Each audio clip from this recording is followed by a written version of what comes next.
আসসালামু আলাইকুম viewers, moms hobby and life চ্যানেলের পক্ষ থেকে সকলকে শুভেচ্ছা জানিয়ে শুরু করছি আজকের নতুন আর একটি ভিডিও।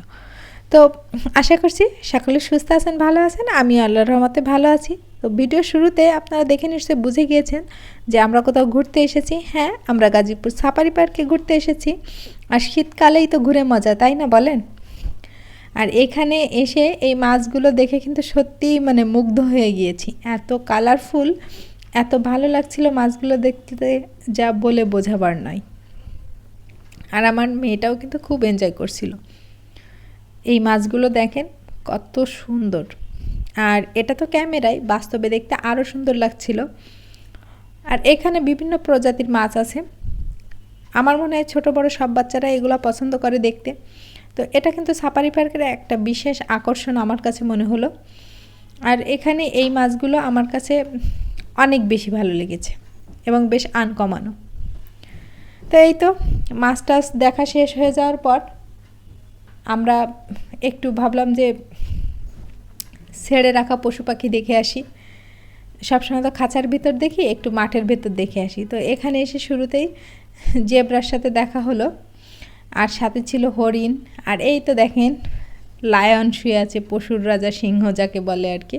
আর এই যে আমাদের বাঘ মামা আমাদের দিকেই আসছে একটু একটু করে ধীরে ধীরে। আর এই বাঘ মামাটার কিন্তু লেজ কাটা। তো এই ছিল আমাদের ঘোরাঘুরির ভিডিও। আর পরদিন ভাবলাম ঘুরে তো আসলাম ভালোই, বাইরের খাওয়া দাওয়া হয়েছে ভরপুর।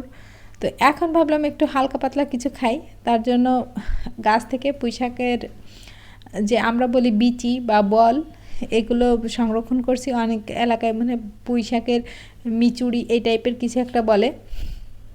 যাই হোক, ওগুলো উঠিয়ে রান্না করেছি। আর সন্ধ্যায় ভাবলাম একটু পিঠা খাই, শীতে পিঠা খাবো না তা কী করে হয়। তো একটু পাটিসাপটাই বানাচ্ছিলাম। তো এই তো আমি কিন্তু খুব ইজিভাবে এই সুজি দিয়া পাটিসাপটাটা করে থাকি। তো এটা কিন্তু খেতে আমার কাছে অনেক ভালো লাগে। খিরসার চেয়ে কোনো অংশে খারাপ না আর কি। তো ঝটপট পাটিসাপটা তৈরির ক্ষেত্রে এই সুজির এই যে খিরসাটা, এটা কিন্তু আমার কাছে মনে হয় যে অনেক বেশি টেস্টি আর কি। তো এই তো পাটিসাপটাগুলো বানাতে না বানাতেই অর্ডার আসলো যে ঝাল কিছু খেতে হবে, শুধু মিষ্টি খেলে হবে না সন্ধ্যাবেলায়। তাই ভাবলাম আজকে একটা বিশেষ নাস্তা তৈরি করব, আর সেটা হচ্ছে ডিম দিয়ে মুড়ি দিয়ে একটা বিশেষ নাস্তা। তো দেখতে হলে চোখ রাখুন, দেখতে পারবেন। তো ভিডিওর এই পর্যায়ে এসে সকলকে একটা কথা মনে করিয়ে দিতে চাই, আমার ভিডিওটি তো যদি কোথায় একটু ভালো লেগে থাকে প্লিজ ভিডিওতে একটা লাইক দিয়ে দিবেন। আর যদি সম্ভব হয় আমার চ্যানেলটিকে সাবস্ক্রাইব করে আমার পাশে থাকতে পারেন। আর আজকে আমার ভয়েস দেওয়ার সময় আশেপাশে অনেক শব্দ হচ্ছিল, তো এখানে আমার কিছু করার নাই। তো আশা করছি সবাই ক্ষমা সুন্দর দৃষ্টিতেই দেখবেন। আর আমি এখন এই যে নাস্তাটা বানাচ্ছি, এটা খেতে কিন্তু মোটামুটি ভালোই। তবে এটা হচ্ছে যে মুড়িগুলো নষ্ট হয়ে যায় না, ফেলে না দিয়ে এভাবে করে খাইলে বেশ ভালোই লাগে, এটা আর কি। তো এই নাস্তাটা একটু তৈরি করেছিলাম, সবাই মোটামুটি ভালোই রিয়াকশান দিয়েছে। তো এই তো কথা বলতে বলতে ভিডিওর প্রায় শেষ প্রান্তে চলে এসেছি। সবাই সুস্থ থাকবেন, ভালো থাকবেন। নতুন ভিডিও দেখার আমন্ত্রণ রইল। আল্লাহ হাফেজ।